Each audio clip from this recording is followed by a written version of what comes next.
What's going on YouTube? Daybreak748 coming back at you guys with another video. Today's video is a follow-up to my previous video on whether or not you, as a person who likes anime, who have tons of waifus, who want to get into this card game of Vi Shorts, maybe as a player or as a collector, I'm going to be showcasing for all of you guys what I use to protect my collectibles. I want to protect my waifus slash husbandos so that I can enjoy them and just, be able to preserve their, I guess, mintiness. So as you guys can kind of see, I have a couple of items here that I will be talking about. So let's get to it. First thing is first, you're going to want some inner sleeves. I personally like to do the following. As you can see here, I have Beatrice, lovely, lovely Beatrice here. And the way I personally like to protect my cards that are actually being used in a deck, or cards that are not too expensive that I'm not storing in one of these harder plastic cases. Now, the way this works, I put the card in the inner sleeve. I like to use the KMC Perfect Fits. I'll have all the links down below, so if you want to purchase it, go for it. But anyways, you take the inner sleeve, put the card in that, and then make sure the opening goes downwards so that it's completely locked tight. And this one right here is none other than Dragon Shield Black Matte.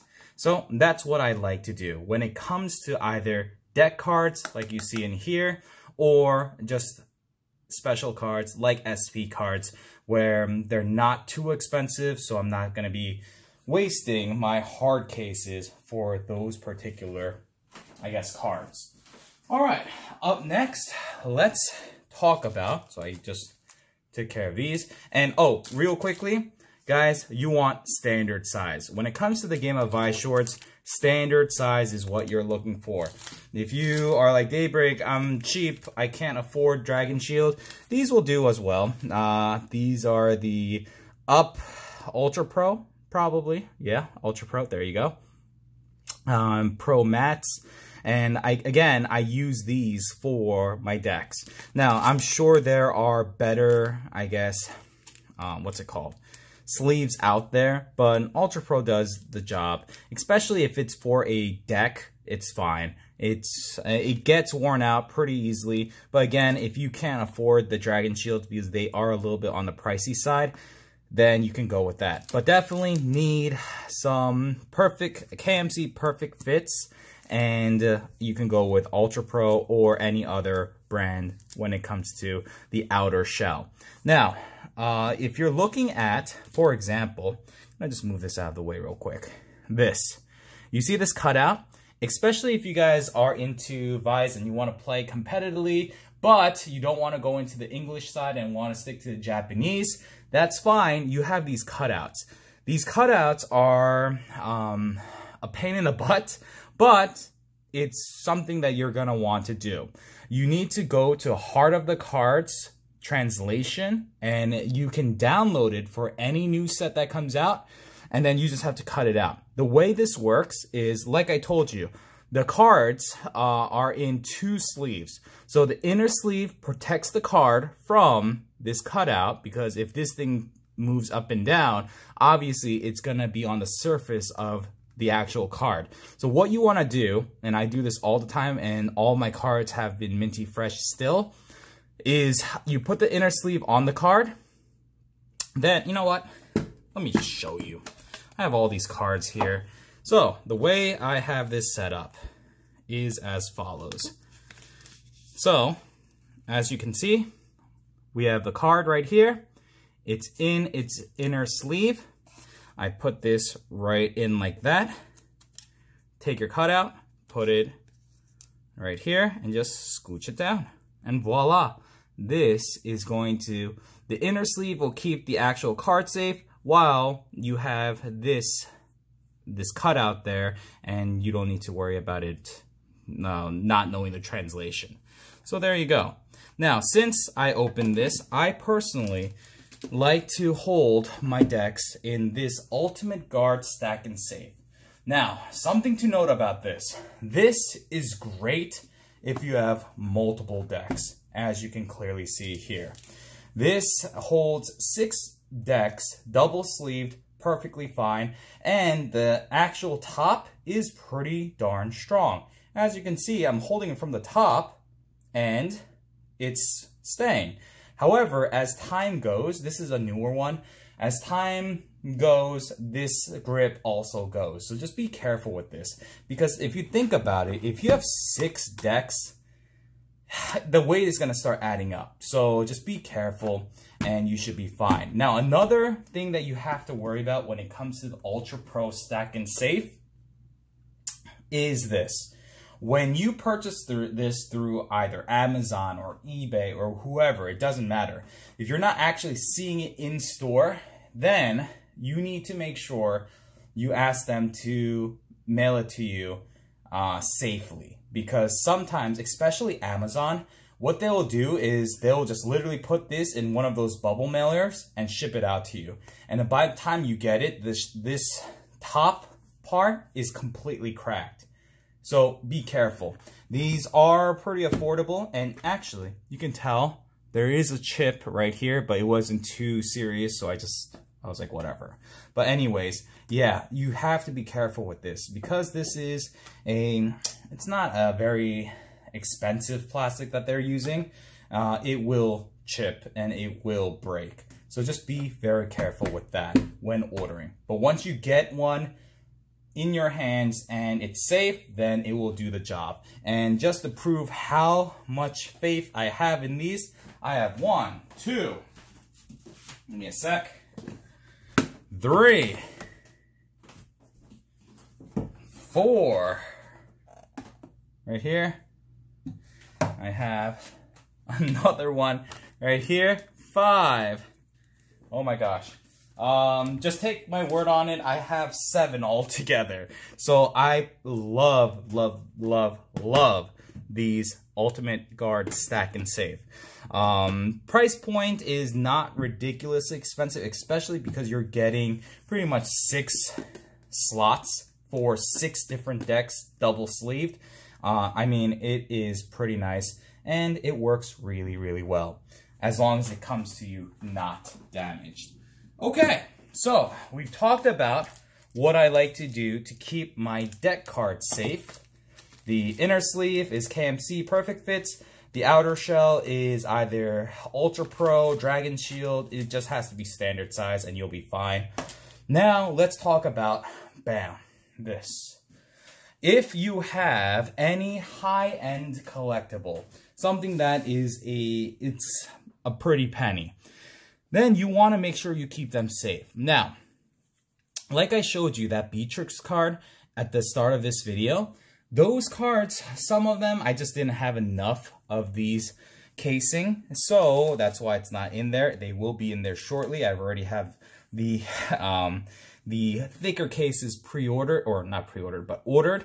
But for now, I got my most expensive cards in these cases. Now, for the longest time, I had them like this. And I would put this inside of a binder. Now, the binder that, if you've been with me on this channel for some time, also comes from the good folks at Dragon Shield. Now, this binder, the Dragon Shield binder, is great. But I was always worried when I was flipping through the pages or pulling cards out when I was doing videos and whatnot, that it was damaging the cards. So instead of using a top loader, I decided to go with these. Now, you might be like, Daybreak, can I use a top loader? The answer is yes, but I personally have had some bad experience with top loaders. Now, let me see if I can find one to just showcase this. It's probably not going to show on camera too well, but these are what we call top loaders. The regular top loaders, great, but the problem that I have encountered, and it was actually with, as you can see, I have a buttload in here, and I actually have some new ones that I just opened the packaging and I felt the tops, and I was just like, ooh, I don't know what happened during the, I guess, the printing or the cutting of these top loaders, but the tops were very, very rough. So imagine putting a card, even if it is sleeved up. Let's say we have this silica card, right? Imagine putting it in here. Now, the opening is where it's rough. It's very rigid. There's pieces of plastic that you can clearly see.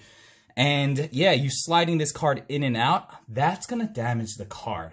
And because of that, I stopped using top loaders. These things are great when you're shipping out because I usually don't even put them in here. I literally sandwich it, tape the top, bottom, and the sides, and then ship it out that way. But yeah, ever since I felt this, like even, let me just show you. This feels very rough. And if you open this and feel just the inner, I guess, wall, it feels rough. So just do be very careful. I know a lot of people in the hobby likes to use top loaders to keep their high-end collectibles safe, but I personally don't like this. So just giving you guys a heads up. Okay, so with that said, what do I use? I've tried magnetic holders. I've tried what's it called? Give me a sec. The Ultra Pro non-reset screw downs. I've tried them all. And personally, the magnetic ones are nice and all, but it's magnet. So by accident, if you drop them in any way, the magnet pops open and boom, your card is just kind of flying. This, the non-recessed, is terrible. Do not buy this. I actually purchased a lot of these and I was just like, I don't want these. The reason why is because you might think because it's non-recessed and whatnot, if you put a piece of paper here and you sandwich it in, it's going to be perfectly safe. No. If you screw these down too hard, what's going to end up happening is because the card is not just one piece of paper. It is a bunch of pieces, a bunch of layers, I would say. The foil part, the back end, etc. You're going to start seeing ripples form on the edges and on the corners because you tightened it too hard. I don't like non-recessed freaking screw downs at all because of this. Be very careful. Like I said, learn from my mistakes. Don't do this because you're going to cry, especially if it's a bajillion-dollar card and you just screwed it down with as hard as you possibly can, thinking that it'll keep the card safe. Yeah, you just probably butchered your card. Now, you might be like, okay, Daybreak, what about the ones that's recessed? The recessed, I think, will be okay, but because there's 4 screws, it's very difficult. Or it's very nerve-wracking because when you're screwing something in, the case itself actually, as soon as the bolt starts to latch onto the hole, it starts to move the actual case. And when that happens, the card can shift as well. If it's in that recessed area, it might be fine, but I just didn't like the risk of having to worry about, okay, I'm screwing down this part, screwing on this part, and is it shifting my card? I didn't want that. That's why what I went with is this one right here. The one screw down card holder, and this is from BCW, and it's the 50-point card. I found these to be perfect. Now, there is a little bit of wiggle room, and I think that's okay, especially if you have these in, like I said, the KMC Perfect Fit sleeves. They don't really move around too much. And if you're going to keep them on display, on a stand or whatnot, such as this one right here, you have no issues. You have no reason to worry. It's not going to move. It's just going to sit there looking absolutely gorgeous. Like that.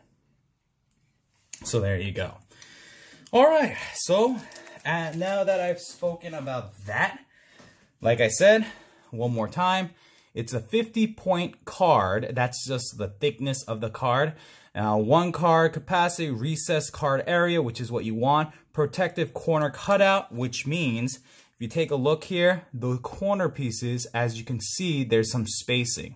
So that's not gonna mess up the corners. And it just looks absolutely gorgeous. And the 1 screw down, because it's pegged down here, it just looks so damn nice, and it's very sturdy. Now, like I said, there is a little bit of give, so just be careful. But all in all, it shouldn't be a problem. And the way it works is like this. So there's these little holes here that these peg into. See? The 2 pegs into. You line this up. Again, you don't need to worry about this thing shifting too much because there's only 1 screw. So you screw it down here and this thing will be safe. Now, like I said, there will be some movement.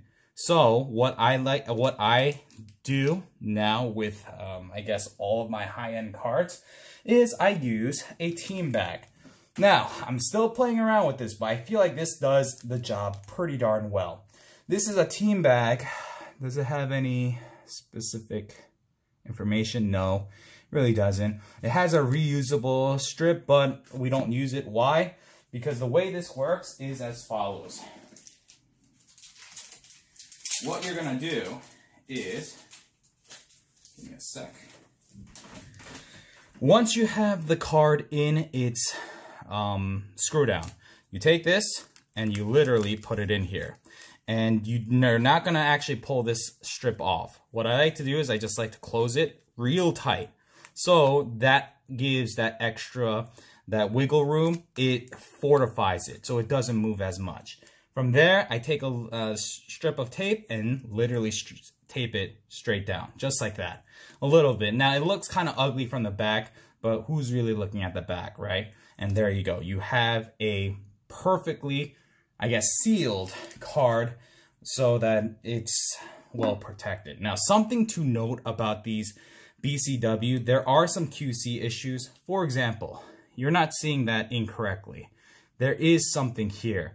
This, I thought it was a bug at first, but no, it's just when they were building or making this piece of plastic, I guess something got in it and yeah, that thing won't come out.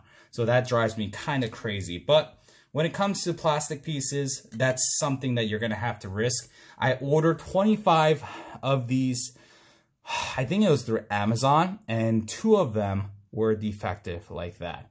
You can see it. It's on Chizuru's face right now. Ugh. I hate that. But yeah, that's why I'm not using this one. I'm using it as an example. So there you go. Now, with all of that now out of the way, now you know how I store my high-end collectibles. So now let's talk about binders, shall we? So when it comes to binders, I will tell you one thing. Do not, I repeat, do not buy this binder. Long time ago, monster binders were just awesome. I freaking love these things. When I originally started playing Yu-Gi-Oh! Way back in the day, I used to have like 7 of these binders and they were so freaking good. But these days, the quality of the binder itself, it just plummeted. And you want to see something? This is a brand new binder. And I was actually storing some Pokemon cards in here. Now, I wouldn't say brand new. I've had this for, I would say 2 years or something like, maybe a little longer. I had one very similar to this one, but I sold that collection. So I had to get a new one. And I like this particular color, so I bought it. But anyways, you're going to start noticing something. You see this? This like wrinkling effect? Well, it gets worse. Look. What the hell is this? I mean, does anyone know how to fix this? Because I don't. Look, it's just all so damn wrinkled. Why? I mean, this is a brand new freaking binder and looks so bad, and I'm sure it's not safe for the cards. So, monster binder, do not buy. If it was the older monster binders, I would recommend, but these current new monster binders, no. Hell no, I would not. What I do recommend is the Dragon Shield. not Monster Binder, but Dragon Shield binder. Now, I've looked on Amazon and on eBay. Unfortunately, I don't think they make these anymore. They make a single binder and they sell the pages. That's what I've seen. Now this binder, if you've been following my channel for some time, I've had this for a while, and look, they're all nice pages. No, none of that wrinkle crap, and it's side sliding binder, so that's nice. And personally, I will still use this. Now, what am I going to use this binder for, since all of my high-end stuff are in these now? It's going to be the SPs that don't make the cut. For example, this guy. This one did not make the cut. This is one of the cheaper SPs, and personally, not a fan favorite. I don't really like the character. So he will be resting in here, which is perfectly fine. If it's double sleeved and in this Dragon Shield binder, it will stay safe as long as you're not like taking a pen and like jabbing at it. But yeah, it will do the job. It will keep the cards safe. So this is what I would recommend if you can find it. If you cannot find it, the next best thing that I have really come to, I guess, respect is the freaking Ultra Pro binder. This thing has been with me forever now. And hey, you've seen this binder quite often. This is where I keep all my SRs, triple Rs when it comes to Vice shorts. I actually use this binder for something else before I started collecting Vice shorts. And look, yeah, there's a little bit of wrinkling, but all in all, not bad. I mean, it's still looking pretty darn good. Only thing I don't like is this outer shell. It's very rigid, and I feel like, yeah, there's not much in here, as you can kind of see. There's not enough padding, so if this thing were to fall, this thing could bend easily. So that's the only issue, but it's the Ultra Pro. Now, if you are going to be collecting the commons, uncommons, double Rs, and just the single Rs, these 3-ring binders will be fine. It's not a big deal. So there you go. Now, once again, I know this is one of the longer videos, but I want to help those of you guys out who were new to the game of Vice shorts, that wanted to keep their cards minty fresh. And yeah, I wish I knew some of this before I spent all that money on all these tools, well, not tools, but all these sleeves and freaking other types of screw downs and whatnot. But yeah, you live and you learn. So I hope this helped you guys. And if you have any questions, once again, please leave it in the comment section down below, and I will get back to you ASAP. And with that said, guys, this is Daybreak748, and I'm signing out. Peace.